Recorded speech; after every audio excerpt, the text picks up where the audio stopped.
I will take a circle, and even though that circle doesn't fit entirely that head has a little bit more width to it, I want to make sure that the eye is located in that circle. If I have that done, I'm laughing, okay?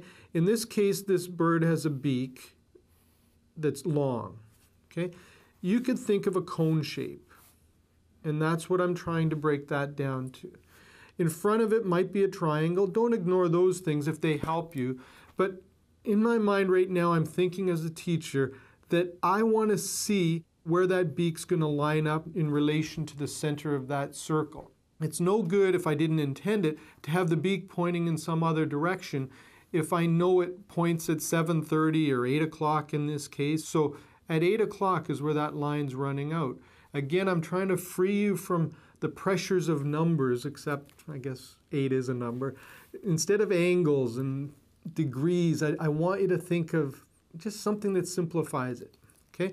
In the neck itself, I want it dimensional.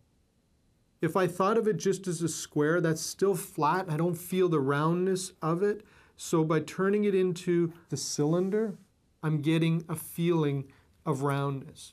When I think of round, and again, like the head almost, I'd rather work with a circle. A circle's a lot easier to replicate. You can figure out if you screwed up a circle pretty quickly by rotating it a few degrees or 90 degrees or 180, and you'll see if you've skewed it a little bit. But a circle has to be round. You can use templates if you have to. I do have students who rely on that, but they're a little nervous. And I keep telling them, if you can't draw a circle, think of a square.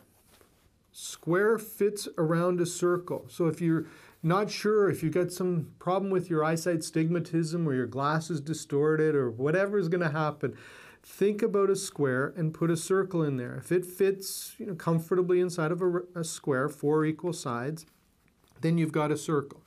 And the reason I use a circle again is so that I can do things like finding that center point and bringing those legs off of that center point.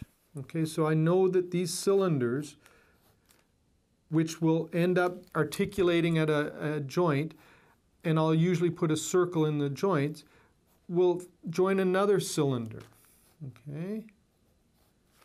So if there's extra areas like this here, shoulder, I could turn it into a cone, or a cut-off cone, or leave it as a triangle. Similarly with the tail of this particular bird. I could break it down into the patterns that are underneath its wing feathers, which are here and here, or its tail feathers. But I'm going to remove the drawing, or the reference material, and let you see the blocked-in drawing. Okay? So to give it dimension, we can break it down into those shapes. This is how I see my world, in a bunch of blocks and shapes and cylinders and whatever else. So if you're ever meeting me in person, that's probably what I'm thinking about, how everything's lined up on your face and on your body. Okay?